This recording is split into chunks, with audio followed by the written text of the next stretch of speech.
Aberration is unlike any other ARK map. Far from spawning on a beach surrounded by lovable dodos, you can very quickly find yourself in some hazardous Reaper-filled trouble. So here's 10 tips to keep you surviving a little longer on the no-flyer bioluminescent splunking adventure. In number 1, spawn here and don't spawn here. The difficulty stated in each spawn location means much more on Ab than most maps, with the hard edge spawns in particular thrusting you towards the bioluminescent zone of the map, a zone of which names one of 3, and each offering a simple traffic light system of colours to indicate how dangerous your surroundings are. Red meaning death around the corner without the right preparation, blue a most definite challenge without the right gear, and green being the most inviting and an absolute must to begin in for anyone new to the map. Portal is perhaps just about the easiest of the lot, with a lore-worthy introduction of your arrival, but any of the first 3 fertile lake spawns can definitely set you off with an ounce of safety. Let it be known that any can find you quickly running into one of the many hostiles awaiting right off the bat, and generally finding somewhere elevated can give you a momentary breather to take in your surroundings. Starting at any of the recommended spots should encourage you to slowly venture towards the edge of the blue zone, where you'll likely want to set up base, ready for a quick route to the precious resources below. Light good, dark bad.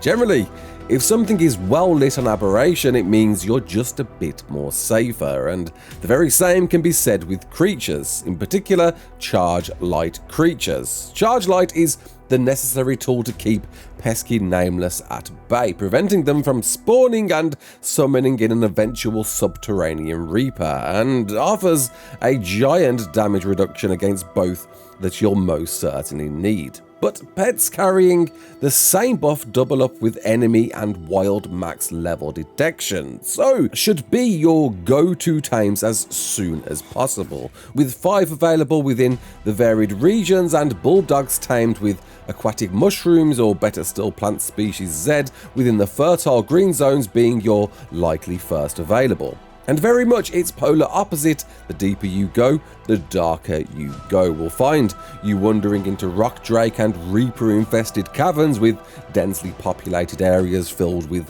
nasties ready to bite your face off. There is, however, one clause to this. Venturing to the surfaces of Aberration in the light will find you and your tame melt to the fiery flames, scorching the unprotected ARK. So take caution what time of day it is when ready to explore the surface. Days come in cycles, with it alternating between 10% night and 90% day, vice versa, and 50% of each, rotating every 3 in-game days, and playing a big part for your overnight drop runs when you're ready to do so later. Don't lick the magic shrooms. Guaranteed to happen on your travels as you begin to pick berries, and then mushrooms, granting you one of the 4 different mushroom types, will find you eventually wandering into fertile red mushrooms and quickly find you drowning to death on land. Luckily, they do release a rainbow-coloured cloud to warn you off, which you should most definitely heed, or make sure you're carrying some agaravic mushrooms to eat and prevent the effect when walking through, reducing the drowning duration by 1 second per mushroom consumed. Venturing deeper into the blue bioluminescent zone will encounter cold mushrooms emitting freezing spores with just as bad an effect, but can too be negated with instead aquatic mushrooms. Then there's element branched mushrooms further in the red zone to be negated with ascorbic mushrooms, but you'd have to be a bona fide lunatic to venture down here without a hazard suit. All 4 mushroom types, by the way, being taming food for your charge pets, and aquatic especially being handy to top up some dire need of water with a lack of regular rain about. That isn't a tree. Forgiven for thinking so, and brutally introduced with them spawning in even the easiest zones. Acid-spitting, monolithic serpents of death basilisks will be awaiting in the most unlikeliest of places, sprouting their tails to at least warn you to avoid, and starting out you really want to. Tanky damage dealers, it almost feels unfair to wander into them so early in the game, so get accustomed to their tails and prepare yourself with rock drake eggs if you plan to tame them later. Gas masks and hazard suits can find you avoiding their toxic poison breath, but by that point you should ideally be wandering around on fast enough creatures to avoid. And also, there's alpha versions. Yep.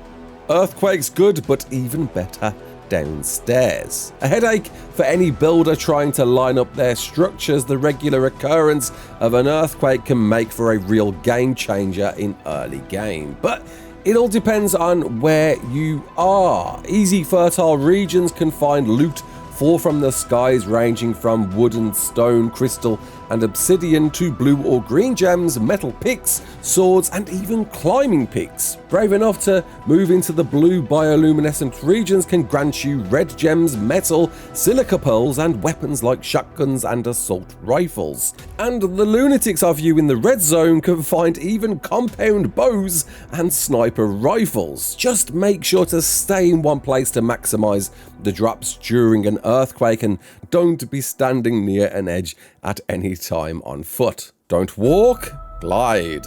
The absolute go-to chest gear companion, glider suits will become your lifeline in almost every moment on foot. Needing to be level 62 to unlock once mastered the art of gentle gliding or dive bombing can see you get out of most hairy moments with a lot of agile ease. Just be mindful it will lower the durability of any chest piece it's equipped to, and make sure absolutely sure you're coupled with a climbing pick to scale from wall to wall. With a daring thought, Spider-Man swimming with the cosmos could find you juggling a whole new method of transportation you may opt for over a travel mounted tame. And also, there's no more thrill-seeking feeling than dive bombing from the green zone right into the rock drake nest. Just consider how you're getting out. That's all I gotta say about that. But one egg and spoon race is all it takes, with some well-aimed zip lines on hand perhaps too, and well, a motor for your pants on top and a hazard suit too, to get down and up for your very first rock drake egg. Once getting your first one, you've now got access to one of the most versatile fan favourite travel mounts in the game, allowing you wall climbing, swimming and gliding wrapped onto a well-rounded fighter for any occasion. In fact, will be your step to obtaining your first Reaper, as well as drop runs on the surface, invisibility cloaking for the highly dangerous Stalker artifact. It's more than likely you may want to venture down to the depths for your first egg more prepared, and a good possibility the new creature Yai Ling may help a lot, but I can't encourage an experience more than diving down on foot with a wingsuit that you'll never get to do again. Just do it, it's fun. Heavy metal in the blues. Metal is abundant on Aberration if you know where to look. Not nearly as obvious to people expecting the same metal nodes like other maps, but littered throughout the bioluminescent zone are mother loads of rocks all over waiting to offer bucket loads of metal should you need it. In fact, being a go-to meta for a long time until later maps, running rampant riding a Karkinos, dual-wielding two well-leveled Ankleos will find the grind for any amount of metal an absolute doddle. Of course, you'll likely have some work to be ready for those runs with nodes still available in the green zone, but generally, if you want metal, start heading towards the blue, or the surface if you really want to, and well, you're gonna need to if you plan to farm obsidian. Mentioning Karkinos, if you need poly and able to unlock a chainsaw, prepared to be amazed and never needing poly ever again. Though poly plants will probably be your first access to the organic variant. And red means dead, unless Hazed. So pretty much covered by now if you plan to venture into the red zone, rewarding most of the late game creatures and resources, the latter of which can see black pearls farmed in the bucket load with a whip. You're gonna need hazard gear. Unlocked at level 68 requires an additional new resource to the map, congealed gas balls. And gas balls will see you needing to make a gas collector and placing it in one of the many veins littered throughout the map, generating them for you. Hazard does degrade whilst exploring the dangers of the depths, so it's highly advisable to always carry a spare should a surprise Palovia knock you off your mount and break your current one. But with gas balls at hand now too, also allows you to make mushroom brews, allowing radiation immunity to creatures you might plan to venture down into the hazard zone without the ability.